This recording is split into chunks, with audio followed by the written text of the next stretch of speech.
நாடு முழுவதும் பல குற்ற சம்பவங்கள் நடந்துகிட்டு தான் இருக்கு. காவல்துறையினரும் விசாரிச்சுக்கிட்டு தான் இருக்காங்க. அது மாதிரியான பல குற்ற சம்பவங்களின் தொகுப்பு தான் நிகழ்தகவு.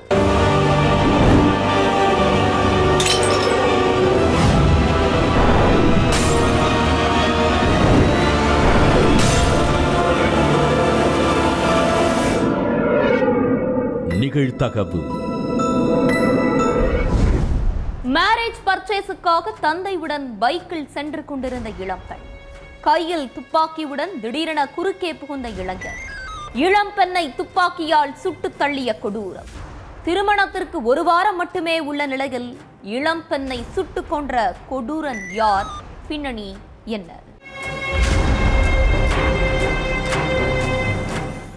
மே 1 கல்யாணம். கல்யாணத்துக்கு நாள் நெருங்கினதால பர்ச்சேஸுக்காக தன்னோட அப்பா கூட பைக்ல போயிட்டு இருந்திருக்காங்க ஒரு இளம் பெண். அப்போ திடீர்னு குறுக்க புகுந்த ஒரு இளைஞர் கையில இருந்த துப்பாக்கியை எடுத்து அந்த பொண்ணை நோக்கி சரமாரியா சுட்டிருக்கான். துப்பாக்கியில இருந்து வந்த தோட்டாக்கள் கண்ணிமைக்கும் நேரத்துல அந்த இளம் பெண்ணோட உடல்ல பாஞ்சு அந்த இடத்திலேயே அவங்க துடி துடிச்சு உயிரிழந்துட்டாங்க. பெத்த மகள் தன்னோட கண் எதிரிலேயே துடி துடிச்சு உயிரிழந்ததை பார்த்து இளம் பெண்ணோட தந்தை தலையிலையும் நெஞ்சலையும் அடிச்சு கதறி அழுதிருக்காரு.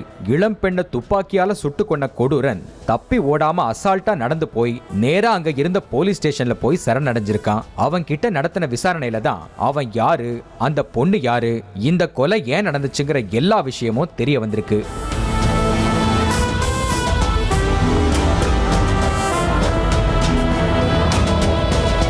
உத்தரப்பிரதேசம் பிஜ்னோர் பக்கத்துல உள்ள கரோண்டா சௌத்ரிங்கிற கிராமத்தை சேர்ந்த சிவாங் தியாகிங்கிற இளைஞரும் அதே கிராமத்தை சேர்ந்த பாவுனாங்கிற 25 வயசு இளம் பெண்ணும் காலேஜ்ல ஒன்னா படிச்சிருக்காங்க.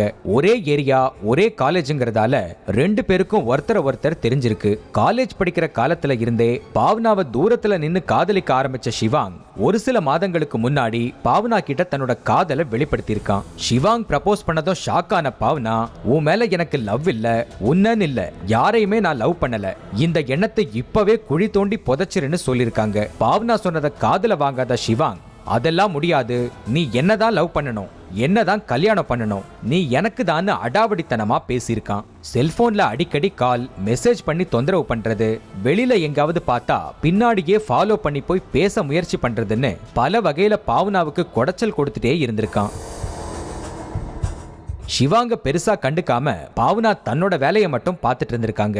இதுக்கு இடையில கடந்த சில நாட்களுக்கு முன்னால பாவனாவுக்கு வேறொரு மாப்பிளைய பார்த்து வீட்டுல நிச்சயம் பண்ணிருக்காங்க. அதோட மே 1 கல்யாணத்துக்கு நாளும் குறிச்சிருக்காங்க. கல்யாணத்துக்கு கொஞ்ச நாள் தான் இருக்கிறதால பாவனா வீட்டுல கல்யாண ஏற்பாடுகள் தடபுடலா நடந்துட்டு இருந்திருக்கு. பாவனாவுக்கு இன்னும் கொஞ்ச நாள்ல வேறொரு இளைஞர் கூட கல்யாணம் நடக்க போகுது அப்படிங்கறத தெரிஞ்சுக்கிட்ட சிவாங் 2 நாளைக்கு முன்னாடி பாவனா ரோட்ல நடந்து போயிட்டு இருந்தப்ப வழிமறிச்சு பேசியிருக்கான். நான் உன்னை எவ்வளவு லவ் பண்றேன் தெரியுமா, நீ என்ன விட்டுட்டு வேற ஒருத்தனை கல்யாணம் பண்ணிக்கிறதுக்கு ஓகே சொல்லிருக்க, என் கிட்ட இல்லாதது அப்படி அவன் கிட்ட என்ன இருக்கு, தயவு செஞ்சு என்ன ஏத்துக்கோ, நான் உன்னை ராணி மாதிரி வச்சு பார்த்துப்பேன்னு டன் கணக்குல காதல் வசனங்களை அள்ளி வீசி இருக்காரு. எனக்கு இன்னும் 10 நாள்ல கல்யாணம் நடக்க போகுது, லவ் பண்றேன்னு பின்னால சுத்துறதை விட்டுட்டு உன் லைஃப பாருன்னு கராரா சொல்லிட்டு அங்க இருந்து இடத்த காலி பண்ணிருக்காங்க பாவனா.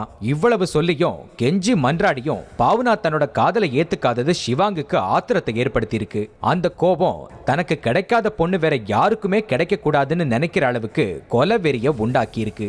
வேற ஒருத்தன் தாலி கட்டி சொந்தமாக்கிக்கிறதுக்கு முன்னாடி பாவனாவோட கதையை முடிச்சிடணும்னு முடிவு பண்ண சிவாங் தியாகி தனக்கு தெரிஞ்ச ஒரு ஃப்ரெண்டு மூலமா கூலிப்படை கிட்ட இருந்து துப்பாக்கி வாங்கியிருக்கான். பாவனா எப்ப வீட்டை விட்டு வெளியே வருவாங்கன்னு அவங்க வீட்டு பக்கத்துல உள்ள காலி இடத்துல மறைஞ்சிருந்து வாட்ச் பண்ணிட்டே இருந்திருக்கான். அவன் நினைச்ச மாதிரியே பாவனா அவங்க அப்பா கூட பைக்ல கடைக்கு போயிட்டு இருந்திருக்காங்க. அத கவனிச்ச சிவாங் இன்னொரு பைக்ல அவங்கள ஃபாலோ பண்ணிட்டே போய் பதாப்பூர் அப்படிங்கிற இடத்துல வச்சு பாவனா அப்பா ஓட்டின பைக்கை வழிமறிச்சு துப்பாக்கியாலேயே இளம் பெண்ணை நோக்கி ஆவேசமா சுட்டிருக்கான். துப்பாக்கி குண்டு பாஞ்சதுல சம்பவ இடத்திலேயே சுருண்டு விழுந்த பாவனா கொஞ்ச நேரத்திலேயே துடி துடிச்சு இறந்துட்டாங்க. அதுக்கப்புறம் துப்பாக்கிய கையில வச்சுக்கிட்டே கோட்வாலி போலீஸ் ஸ்டேஷனுக்கு போன சிவாங் தியாகி நடந்த எல்லாத்தையும் சொல்லி போலீஸ் கிட்ட சரணடைஞ்சிருக்கான். அன்பையும் பாசத்தையும் அளவில்லாம கொடுக்கிற காதல் இங்க ஒருத்தனை கொலைகாரனா மாத்திருக்கு.